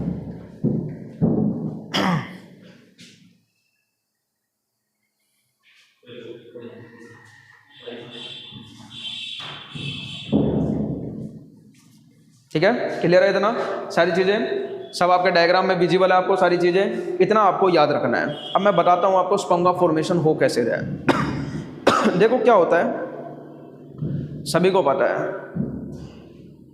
मैं एक चीज़ आपको पहले ही बता रहा था, उधर मैंने लिखा भी था कि आपको बताऊंगा मैं आज ही के लेक्चर में कि इजैकुलेशन और स्पर्मिएशन में, इजैकुलेशन और इंसेमिनेशन में क्या डिफरेंस होता है। देखो, एक होता है इजैकुलेशन। इजैकुलेशन होता है कि स्पर्म रिलीज करो लेकिन इनटू द फीमेल बॉडी नहीं। ठीक है, अगर आउटसाइड द फीमेल बॉडी आप स्पर्म का इजैकुलेशन कर रहे हैं, स्पर्म रिलीज कर रहे हैं, तो उसको कहा जाता है इजैकुलेशन। क्या कहा जाता है? इजैकुलेशन। वहीं अगर वो स्पर्म प्रेगनेंसी के मकसद से अगर ट्रांसफ़र हो रहा है, फीमेल बॉडी के अंदर अगर ट्रांसफ़र हो रहा है, तो उसको हम बोलते हैं इंसेमिनेशन। क्या बोला मैंने? अगर फीमेल बॉडी के अंदर स्पर्म ट्रांसफर हो रहा है तो उसको इंसेमिनेशन बोलते हैं। अगर आउटसाइड द बॉडी ट्रांसफर कर रहे हो आप लोग, स्पर्म रिलीज कर रहे हो ड्यूरिंग मास्टरबेशन, तो उसको कहा जाता है इजैकुलेशन। मास्टरबेशन आप लोग सभी जानते हो क्या चीज़ें हैं, तो वो सब चीज़ें हैं। समझ में आ रहा है आपको? ठीक है, चीज़ों को गलत तरीके से ना लिया जाए, मैं अभी भी कहूँगा सब बच्चे समझो इसको, क्योंकि कहीं ना कहीं आपकी लाइफ से रिलेटेड है, कहीं ना कहीं आपको भी ज़रूरत है, चाहे मैथ का बच्चा हो चाहे बायो का बच्चा हो, सबके लिए इंपॉर्टेंट होता है। इसलिए मैंने पहले ही बताया आपको सारी चीज़ें। ये देखो आपके सामने है कैसे कैसी चीज़ें बन रही है, ये सब आखिर नीट वाले बच्चों के लिए यानी बायो वाले बच्चों के लिए इंपॉर्टेंट है, क्वेश्चन यहाँ से पूछे जाते हैं। ठीक है, अब स्पर्म का फॉर्मेशन हो कैसे रहा है इसके बारे में हम बात करते हैं। ये रफ कर देता हूँ मैं एक बार। देखो होता क्या है, हार्मोनल रेगुलेशन होता है। स्पर्म का फॉर्मेशन, ओवम का फॉर्मेशन, सारी चीज़ें हॉर्मोन्स के कंट्रोल में होती है। और आप लोग हॉर्मोन्स वाले जो वर्ड है सुनते हो, जैसे कोई बच्चा बड़ा होने लग जाता है, एडल्ट होने लग जाता है, तो हम लोग बोलते हैं ना कि हार्मोनल चेंजेस आ रहे हैं। तो क्या है हार्मोनल चेंजेस? सारी बातों को समझो। देखो आपका जो हाइपोथैलेमस होता है, मैं किसकी बात कर रहा हूं अभी? हार्मोनल रेगुलेशन की बात कर रहा हूं। हार्मोनल रेगुलेशन,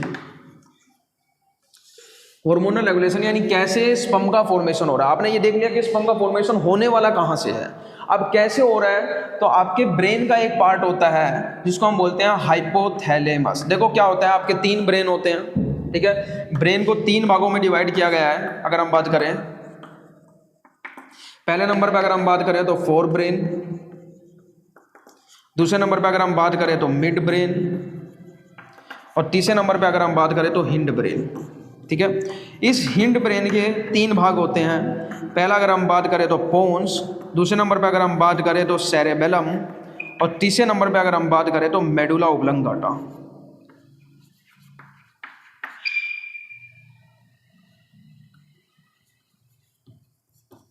ठीक है, तो जो हाइपोथैलेमस है, ब्रेन के 3 पार्ट हो गया, forebrain, midbrain, hindbrain. अच्छा, hypothalamus is a part of forebrain, मैंने आपको हिंड ब्रेन बता दिया। सेरेबरम पहले नंबर पे है, ठीक है, सेरेबेरम। दूसरे नंबर पे होता है इसके अंदर थैलेमस। ठीक है, कोई बात नहीं, काम आएगा, आपको भी पता है कि ये चैप्टर भी आपको पढ़ना ही है। ठीक है, आप याद रखना थैलेमस। और थर्ड नंबर पे अगर हम बात करें हाइपोथैलेमस। देखो मेरे लेक्चर की सबसे खास बात यही है कि मैं कोई भी टॉपिक में ऐसा नहीं है कि आपको बीच में छोड़ दूँगा। ठीक है, मैं ऑब्वियस सी बात है, मैं बताता हूँ आपको। देखो कोई भी चीज़ मैं बीच में नहीं छोड़ूंगा, उसमें ऐसा नहीं कि मेरे लेक्चर देखने के तुरंत में आपको गूगल करना पड़े या आपको बुक खोल के देखना पड़े, सारी चीज़ें आपको यहीं पे मिलेगी। ठीक है, तो फोर ब्रेन के 3 पार्ट होते हैं, सेरेब्रम, थैलेमस और हाइपोथैलेमस। और ये जो हाइपोथैलेमस वाला भाग है, ये हाइपोथैलेमस ये क्या रिलीज करता है? ये रिलीज करता है, ये एक्ट करता है एंटीरियर पिट्यूटरी पे। अभी बताते हैं क्या रिलीज करता है। ये किसके ऊपर एक्ट करता है? ये एंटीरियर पिट्यूटरी पे। और एंटीरियर पिट्यूटरी से 2 हार्मोन ये रिलीज करवाता है। ठीक है, कौन से 2 हार्मोन ये रिलीज करवाता है? ये करवाता है LH और FSH। LH क्या होता है? Luteinising hormone.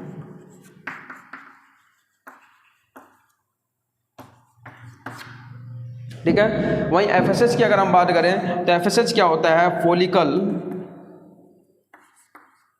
Stimulating hormone. ठीक है, हाइपोथैलेमस एक्ट करता है एंटीरियर पिट्यूटरी पे। हाइपोथैलेमस एक हार्मोन रिलीज करता है जो होता है GnRH। GnRH क्या होता है? Gonadotrophin releasing hormone. ये गोनेडोट्रोफिन रिलीजिंग हार्मोन एक्ट करेगा एंटीरियर पिट्यूटरी पे, और एंटीरियर पिट्यूटरी से दो हार्मोन रिलीज होंगे, LH और FSH। और ये जो LH होता है ये क्या करता है?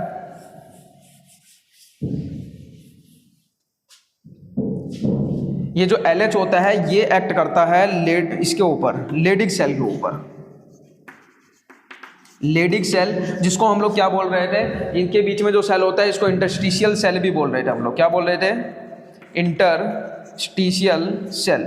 और ये इसके ऊपर जैसे ही एक्ट करता है ये रिलीज करवाता है, लेडिक सेल और इंटरस्टिशियल सेल रिलीज करता है कौन सा हार्मोन? टेस्टोस्टेरोन हार्मोन, या इसको हम लोग क्या बोलते हैं? एंड्रोजन। ठीक है, वही बात करें फॉलिकल स्टिमुलेटिंग हार्मोन, ये क्या करता है? ये एक्ट करता है सर्टोली सेल के ऊपर। ये बड़ा इंपॉर्टेंट है, इसका जब क्वेश्चन आएगा तो आपको अगर सीक्वेंस याद नहीं होगा जैसे मैंने लिख के दिया है तो आपसे क्वेश्चन हिलेगा भी नहीं, ये गारंटी है। आपको सीक्वेंस पूरा याद होना चाहिए तभी आपसे क्वेश्चन होएगा। सर्टोली सेल पे एक्ट करता है, और सर्टोली सेल का आपको फंक्शन बताया था मैंने, क्या करता है? वो नूरिशमेंट प्रोवाइड करता है, साथ ही साथ ये कुछ और भी चीज़ें रिलीज करता है। जैसे कि अगर हम बात करें तो ये ABHB रिलीज करता है, या जिसको मैं लिख सकता हूँ एंड्रोजन बाइंडिंग, ABP कह सकते हो आप इसको, एंड्रोजन बाइंडिंग प्रोटीन। साथ ही साथ ये और क्या रिलीज करता है? ये इनहिबिन भी रिलीज करता है, जो कि क्या करता है? FSH तक मैसेज भेजता है, यानी एंटीरियर पिट्यूटरी तक मैसेज भेजता है। किस चीज़ के लिए? कि अब स्पर्म इजैकुलेट हो चुका है, अभी क्या करो? आप टेस्टोस्टेरोन हार्मोन का फॉर्मेशन बंद कर दो। ठीक है, तो ये सारी चीज़ें हैं आपके सामने, ये इसका हार्मोनल रेगुलेशन होता है जो आपको पता होना चाहिए। यहाँ से एक क्वेश्चन आता है, मैं क्वेश्चन की भी बात करूँगा, आज के लेक्चर में नहीं कर रहा हूँ मैं, कल वाले में बात करूँगा, बहुत सारे क्वेश्चन बैक टू बैक। ठीक है, तो है क्या चीज़? हाइपोथैलेमस एक हार्मोन रिलीज करेगा जिसको हम बोलेंगे क्या चीज़? GnRH, गोनेडोट्रोफिन रिलीजिंग हार्मोन, जो कि एक्ट करेगा एंटीरियर पिट्यूटरी पे। फर्दर ये क्या करेगा? एंटीरियर पिट्यूटरी दो हार्मोन रिलीज करेगा, LH और FSH। LH एक्ट करेगा, LL से याद कर सकते हो आप लोग, LH एक्ट करेगा लेडिक सेल पे और क्या करवा देगा? टेस्टोस्टेरोन हार्मोन रिलीज करवा देगा। ठीक है, वही बात करें FSH की, तो FSH क्या करेगा? जो फॉलिकल स्टिमुलेटिंग हार्मोन है ये एक्ट करेगा सर्टोली सेल पर और क्या रिलीज करवा देगा? ये एंड्रोजन बाइंडिंग प्रोटीन और इनहिबिन भी रिलीज करवा देगा। ठीक है, क्लियर है? ये था हार्मोनल रेगुलेशन ऑफ स्पर्म, यानी स्पर्म का फॉर्मेशन हो कैसे रहा है। तो आप देख रहे हो कि हार्मोन्स के कंट्रोल में सारी चीजें, हार्मोन कंट्रोल कर रही है कि इस टेस्टिस के अंदर से स्पर्म का फॉर्मेशन होगा कि नहीं होगा। ठीक है, तो प्राइमरी सेक्स ऑर्गन में जो टेस्टिस था उसकी हमने पूरी बात कर ली है। अब हम सेकेंडरी सेक्स ऑर्गन की बात करते हैं। ठीक है, क्लियर है? इसको मैं रफ कर रहा हूँ अभी, एक बार आप स्क्रीनशॉट ले लो सभी।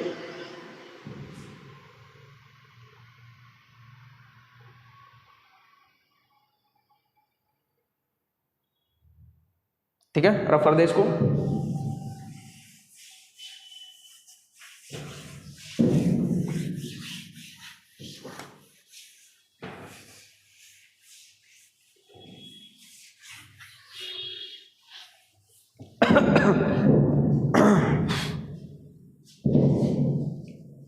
देखो किसकी बात कर रहे थे हम अभी? सेकेंडरी सेक्स ऑर्गन की बात करेंगे अब। सेकेंडरी सेक्स ऑर्गन का आपको मैंने पहले ही बताया था, इसका काम क्या चीज़ है? इसका काम है कि गैमेट को लेके जाना है। कहाँ तक लेके जाना है? पेनाइल यूरेथ्रा से बाहर, यानी फीमेल की बॉडी के अंदर लेके जाना है। तो इसका आप सीक्वेंस डायरेक्ट याद रखोगे तो ज़्यादा अच्छा रहेगा। सीक्वेंस क्या चीज़ है कि सबसे पहले स्पर्म का फॉर्मेशन हुआ, स्पर्म का फॉर्मेशन, आप सीक्वेंस याद रखो। स्पर्म का फॉर्मेशन हुआ कहाँ पे? टेस्टिस के अंदर। टेस्टिस के अंदर भी कहाँ पे? अगर हम बात करें तो सेमनीफेरस टिब्यूल में। कहाँ पे? सेमनीफेरस टिब्यूल में। सेमनीफेरस टिब्यूल से ये जो स्पर्म है ये ट्रांसफर होगा कहाँ पे? तो रेटे टेस्टिस में। रेटे टेस्टिस का डायग्राम मैंने बना के दिखा दिया आपको लास्ट बोर्ड के ऊपर। रेटे टेस्टिस, रेटे टेस्टिस से ये स्पर्म आगे ट्रांसफर होगा वासा इफ्रेंसिया में। ठीक है, और वासा इफ्रेंसिया से ये फर्दर ट्रांसफर होगा कहाँ पे? इपीडिडाइमिस में, जो कि आपको मैंने दिखाया था। ठीक है, डायग्राम के अंदर इपीडिडाइमिस, और इपीडिडाइमिस से ये फर्दर ट्रांसफर होगा वासा डिफरेंशिया में,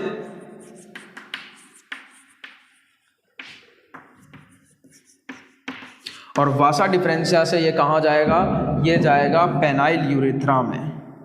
ये वासा डिफरेंशिया में जैसे ही आएगा ये कलेक्ट करेगा, किस चीज़ को कलेक्ट करेगा, ये समाइनल प्लाज्मा को। अभी मैं बताऊंगा ये समाइनल प्लाज्मा क्या चीज़ है। जो आपका एसेसरी ग्लैंड जो डायग्राम बना के दिखाया था, तो मैंने आपको दिखाया था कि वासा डिफरेंशिया के साथ इधर सेमिनल वेसिकल, प्रोस्टेट और बल्बो यूरेथ्रा ग्लैंड अटैच्ड है, जो कि क्या करेंगे, समाइनल प्लाज्मा फ्लूइड रिलीज करेंगे और ये दोनों मिल जाएंगे। वासा डिफरेंशिया यहाँ तक क्या आ रहा था, यहाँ तक आ रहा था स्पम, और ये स्पम मिल गया इस सेमिनल प्लाज्मा के साथ, और अब ये क्या बन गया, ध्यान से समझो इस बात को। अभी तक सेमिनिफेरस ट्यूब्यूल के अंदर क्या बना था, स्पम बना था, ठीक है। आज आपको समझ में आएगा स्पम और सीमेन में डिफरेंस क्या होता है, ठीक है। जनरली आप जिसको स्पम बोलते हो और सीमेन किसको बोलते हैं, हम इन दोनों में डिफरेंस बताते हैं। सेमिनिफेरस ट्यूब्यूल में स्पम बन रहा है, स्पम बना रेटिटेस्टिस में आया, ठीक है। क्या बना यहाँ पे बना है अभी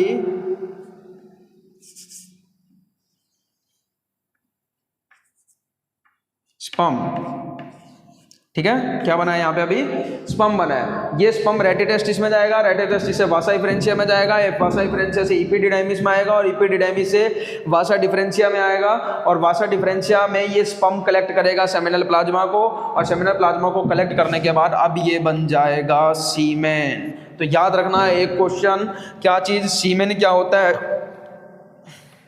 सीमेन होता है स्पम प्लस स्पाइनल फ्लूइड, इसको फ्लूइड लिख लो, sperm plus spinal fluid.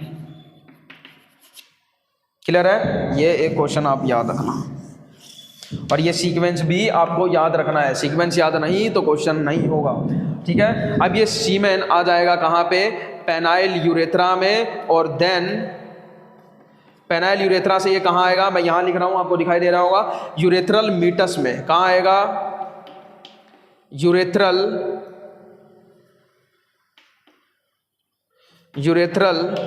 Meatus में। यूरेथ्रल मीटस क्या होता है, ओपनिंग ऑफ पेनिस, ठीक है। याद रखना इस चीज को, ये भी पूछा गया काफी बार। यूरेथ्रल मीटस किसको बोलते हैं हम, पेनिस के आगे जो छोटी सी दो ओपनिंग होती है, दो छोटी छोटी ओपनिंग होती है, उसको हम बोलते हैं urethral meatus, opening of penis, ठीक है। और यूरेथ्रल मीटस से क्या हो जाएगा, then outside the body. Clear है, तो ये सीक्वेंस याद रखना। सारे डायग्राम आपको बना के दिखा दिया है, चीजें आपके सामने हैं, 2-3 क्वेश्चन इस बोर्ड से बन रहे हैं, आप लोग इसका स्क्रीनशॉट ले लो। फिर आगे हम चलते हैं एक्सेसरी ग्लैंड की तरफ, ठीक है। तो ये था एक्सेसरी डक्ट पूरा। सेकेंडरी सेक्स ऑर्गन में हमने किसकी बात कर ली, ये एक्सेसरी डक्ट की। और एक्सेसरी डक्ट कितने हैं, टोटल 4। कौन कौन सा, rete testis, vasa deferentia, epididymis and vasa deferentia, ठीक है। स्पम का फॉर्मेशन कैसे हो रहा है ये मैंने दिखा दिया आपको। अच्छा, ये जो सीमेन बना, यानी कहीं ना कहीं आप ये समझ सकते हो कि स्पम क्या होता है, स्पम आपका जो लिक्विड टाइप होता है उसके अंदर वो सीमेन होता है, ठीक है। सीमेन मतलब उसके अंदर स्पम तो है ही, ये वाले स्पम तो है ही उसके अंदर, साथ साथ में उसके अंदर कुछ लिक्विड भी है। जैसे ग्लैंड होते हैं वो क्या करते हैं, जैसे मैंने अभी बताया आपको कि ये 3 ग्लैंड है, लास्ट बोर्ड पर डायग्राम बना के दिखाया था, seminal vesicle, prostate, bulbo urethra gland. ये तीनों कुछ ना कुछ केमिकल सीक्रेट करते हैं, और वो केमिकल सब इसके साथ मिल जाता है। क्या क्या केमिकल ये रिलीज कर रहे हैं उसकी बात करेंगे। उसके अंदर बहुत सारी चीजें होती है, फ्रक्टोज होता है, कैल्शियम होता है, जिंक होता है, उसके अंदर सिट्रेट होता है, इनोसिटोल होता है, कैल्शियम होता है, सारी चीजें होती है, वो सब बात करेंगे, ठीक है। यानी स्पम के साथ साथ, समझो इस बात को, स्पम के साथ साथ एक ऐसा लिक्विड उसके अंदर रहता है ताकि ये स्पम डैमेज ना हो, ये स्पम डैमेज ना हो, इसके साथ साथ में लिक्विड भरा रहता है ऐसे, ठीक है। ये लिक्विड कहीं ना कहीं क्या कर रहा होता है, इस स्पम को प्रोटेक्ट कर रहा होता है, जो कि कौन रिलीज करता है, ये एक्सेसरी ग्लैंड रिलीज करता है। तो ये स्पम प्लस ये वाला जो लिक्विड है साथ में जो इसके साथ फ्लो कर रहा है, इन दोनों को मिला के हम लोग क्या बोलते हैं, सीमेन बोलते हैं। तो बात आ रही है समझ में, कभी भी पूछा जाए सीमेन क्या होता है तो स्पम प्लस सेमिनल। क्लियर है, समझ में आया, ले सकते हो आप लोग स्क्रीनशॉट। आगे चलते हैं फिर एक्सेसरी ग्लैंड की बात करेंगे, देन पेनिस के, देन खत्म, ये वाला मेल रिप्रोडक्टिव स्ट्रक्चर पूरा, ठीक है।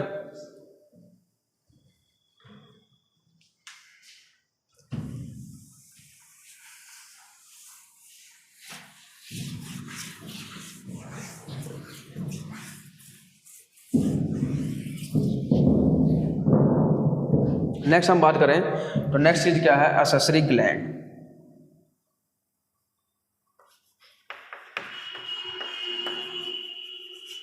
सेकेंडरी सेक्स ऑर्गन है ये भी।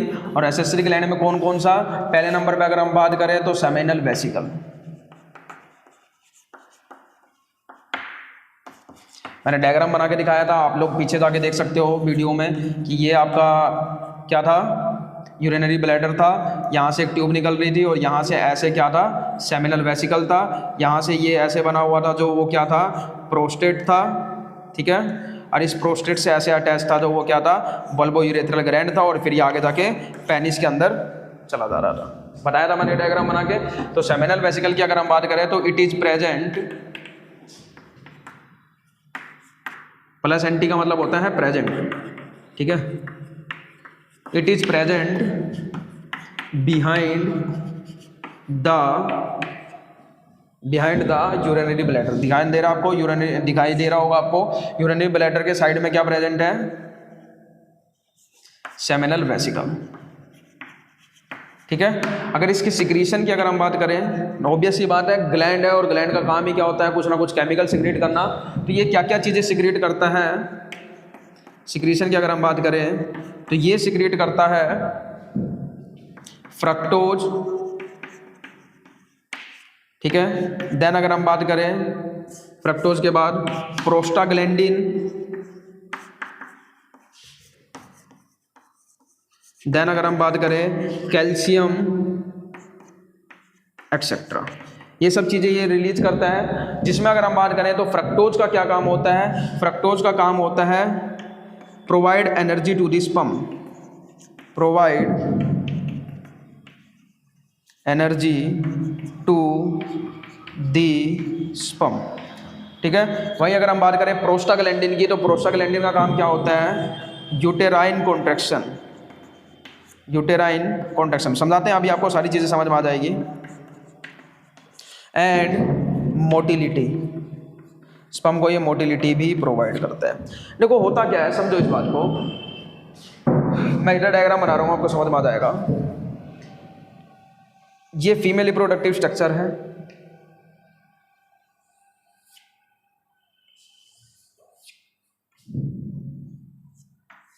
ठीक है। ये यहाँ से अटैच होता है ओवरी, ठीक है। ये इसको कलेक्ट करने के लिए यहाँ पे फिम्बरी होता है, ये अटैच है, ठीक है। इधर भी ओवरी अटैच है, ये यहाँ पे फिम्बरी अटैच है।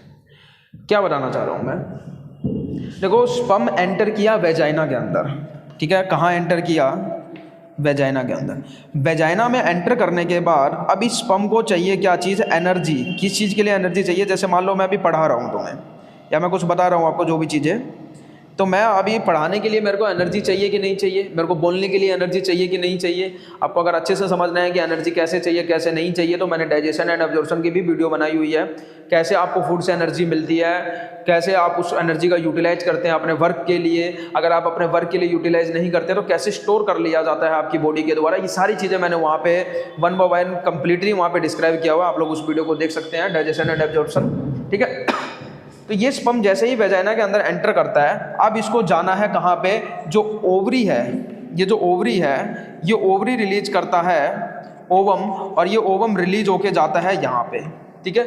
ये फीमेल गैमेट जब यहाँ पे जाएगा तो मेल गैमेट को भी यहाँ पे जाना पड़ेगा फर्टिलाइजेशन के लिए।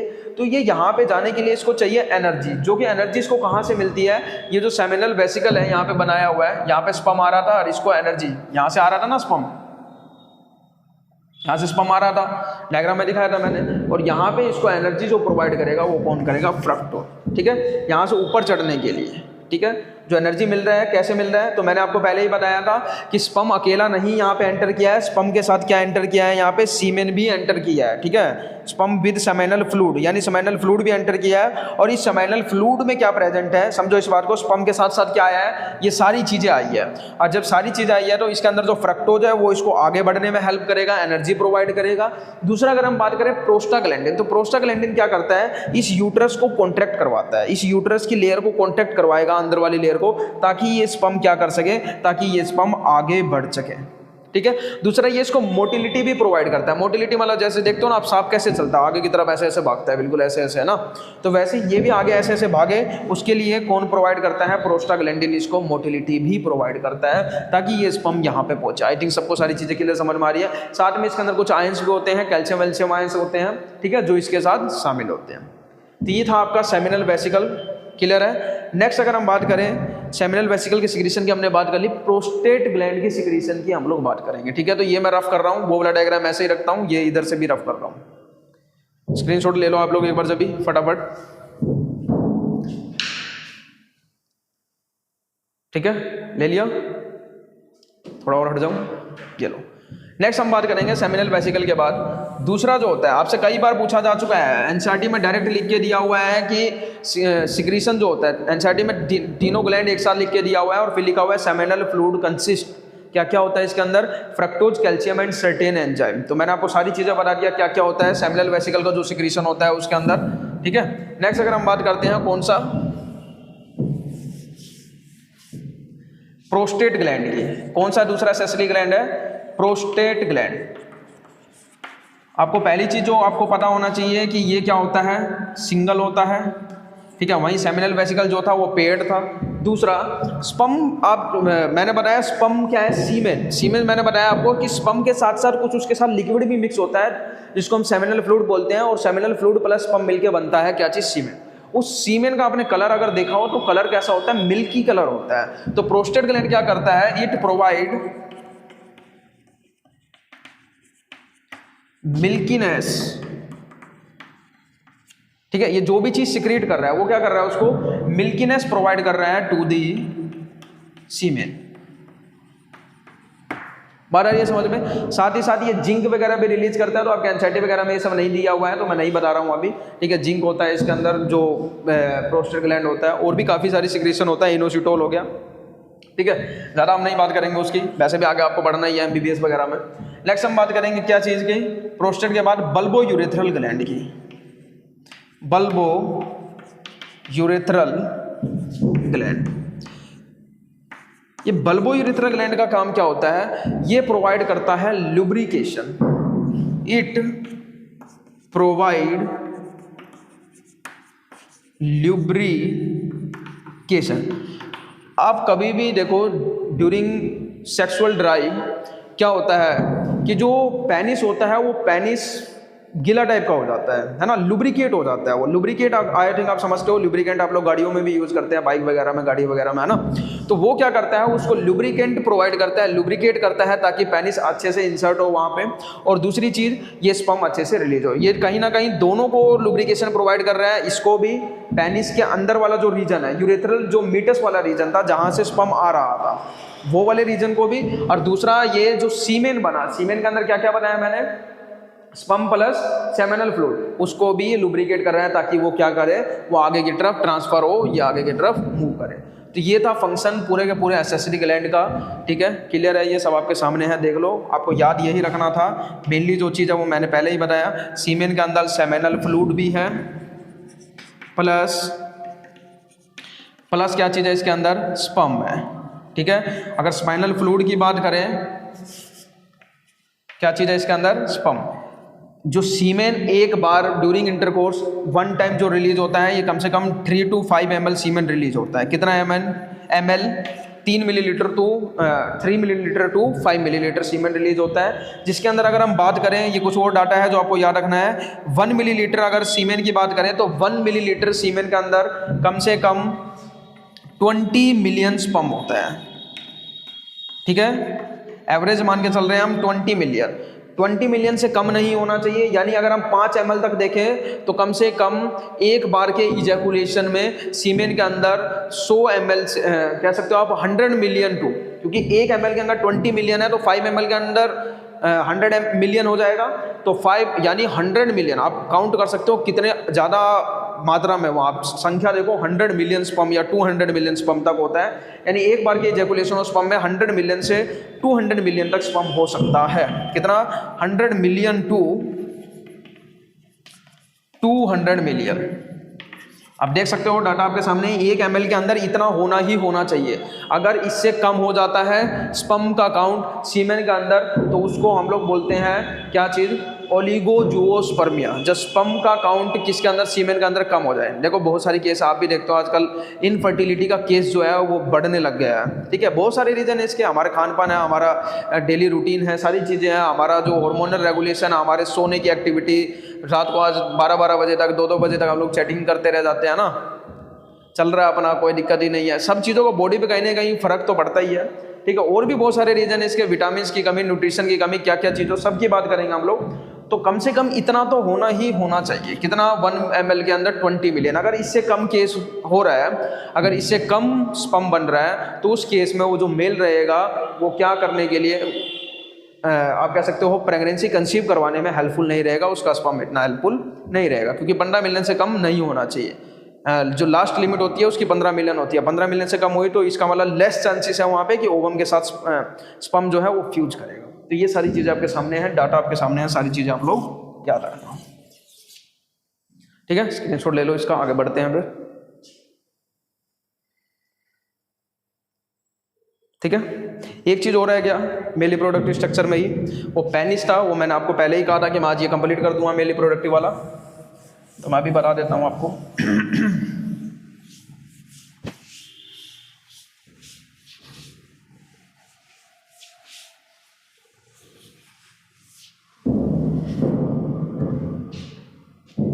नेक्स्ट क्या था, पेनिस।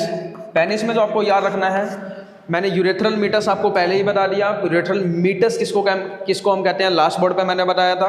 जो बच्चे अभी जुड़े हैं वो पीछे से देख लेना आप लोग कि यूरेथ्रल मीटस हम लोग किसको कहते हैं, ओपनिंग ऑफ यूरेथ्रा। ठीक है, पेनाइल यूरेथ्रा। दूसरा अगर हम इसके हम बात करें तो ग्लांस ऑफ पेनिस, जो कि मैंने डायग्राम में बताया था। ग्लांस ऑफ पेनिस क्या होता है, it is the anterior bulge part of penis. जो पेनिस का जो सबसे आगे वाला रीजन होता है वो थोड़ा सा बल्ज होता है। ठीक है, उसको हम लोग क्या बोलते हैं, glans penis. It is covered by loose fold of tissue, ठीक है, नोन एज फोरस्किन।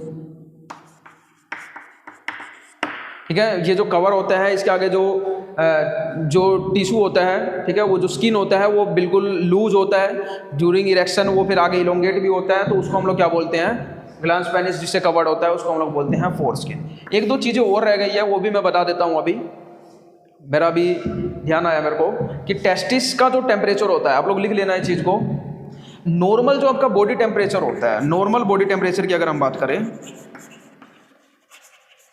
वो कितना होता है, 37.5 डिग्री सेल्सियस। ठीक है, अब इसको फ़ारेनहाइट में चेंज करो तो 98 डिग्री फ़ारेनहाइट के आसपास आता है। ठीक है, तो नॉर्मल बॉडी टेम्परेचर इतना होता है। आपके नॉर्मल बॉडी टेम्परेचर से आपके टेस्टिस का जो टेम्परेचर होता है वो 2 से 2.5 डिग्री सेल्सियस कम होता है। ठीक है, क्या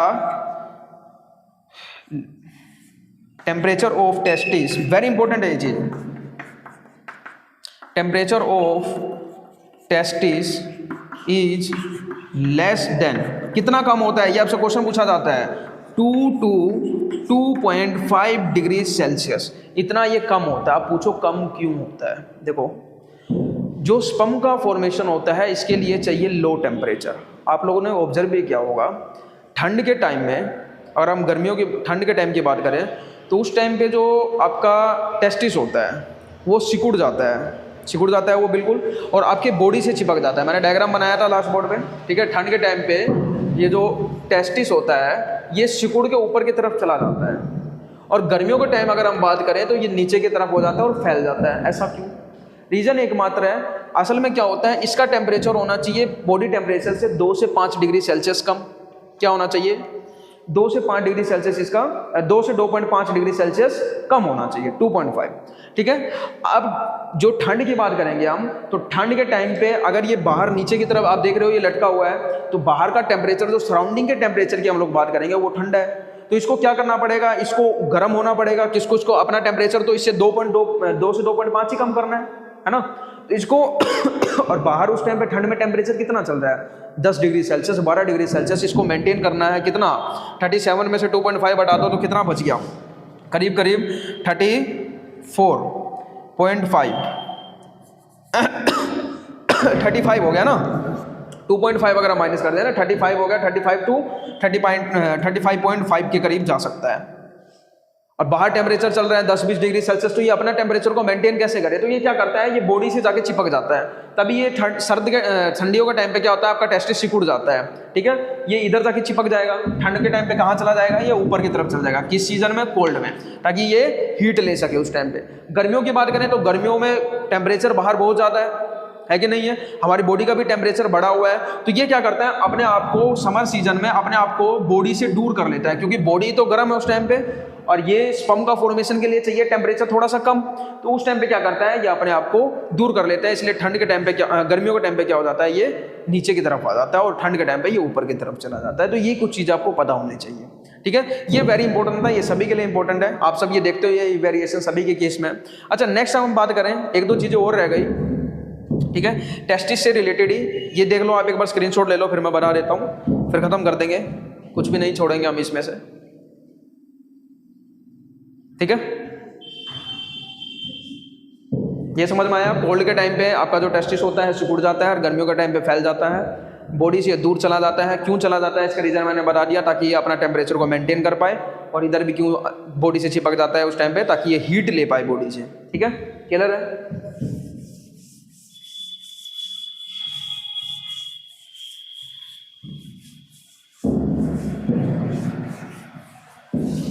नेक्स्ट अगर हम बात करें, किस चीज़ की बात करें, टेस्टिस की लेयर की बात कर लेते हैं हम लोग, ठीक है। जो मैंने अभी डायग्राम लास्ट में बनाया था, मैं अभी बना देता हूँ। ये स्क्रोटम था आपका, स्क्रोटम के बारे में भी मैंने बताना भूल गया था आपको, सिर्फ नाम बताया था। टेस्टिस जिसके अंदर प्रेजेंट है, ये ओवल शेप होता है, ये इसके साथ इपिडिडाइमिस अटैच है, इसके अंदर बहुत सारे ऐसे कंपार्टमेंट बने हुए हैं, ठीक है। इन कंपार्टमेंट के अंदर सेमनीफेरस ट्यूब्यूल है, कितने हैं, 2 से 3 सेमनीफेरस ट्यूब्यूल हैं,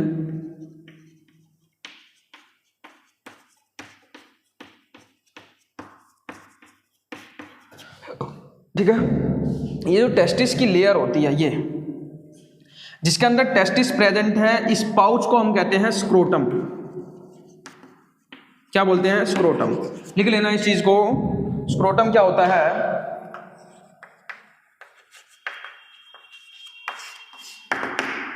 testis is present, testis is present in a pouch like structure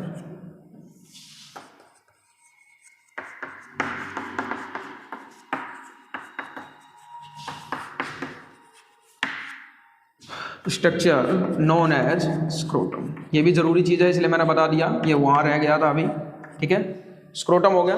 next अगर हम बात करें तो टेस्टिस की जो लेयर होती है, ये जो टेस्टिस है इसकी 3 लेयर होती है। असल में टेस्टिस ऐसे होता है, ये एक लेयर हो गई इसकी, ये बीच में कुछ सब्सटेंस भरा होता है ऐसे, ठीक है। उसके बाद एक और लेयर होती है ऐसे,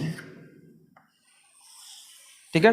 ये जो इसकी बाहर वाली लेयर होती है, इसको हम कहते हैं टुनिका वेजिनाइलिस, टुनिका वेजिनालिस, ठीक है। लेयर का नाम याद रखना सिर्फ। दूसरा ये जो बीच वाला है, इसको हम बोलते हैं टुनिका एल्बुजिनिया, टुनिका एल्ब्यूजिनिया।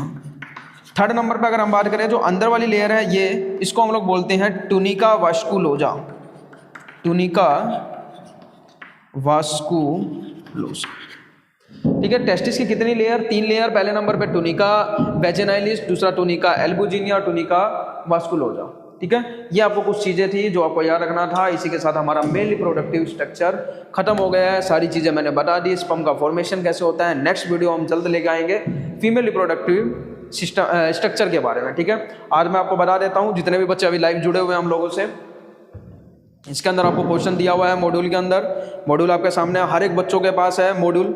जिन बच्चों के पास नहीं है वो ले लेना, आप लोग एकेडमी से ले लेना, हमारी कोई दिक्कत वाली बात नहीं है, ठीक है। और बाकी एकेडमी के बच्चों के पास है क्वेश्चन। इसमें मेल रिप्रोडक्टिव स्ट्रक्चर से लगभग आपको 35 से 40 क्वेश्चन सिर्फ एक टॉपिक से दिया हुआ है, ठीक है। प्रीवियस में जितने क्वेश्चन पूछे गए सारी चीज़ें दिया हुआ है इसके अंदर। आप इसके अंदर जितने भी क्वेश्चन है सारे के सारे क्वेश्चन को आज लगा लेना, ठीक है। नेक्स्ट हम फीमेल रिप्रोडक्टिव स्ट्रक्चर के बारे में बात करेंगे। आज के लिए इतना ही। थैंक यू एवरीवन, ठीक है।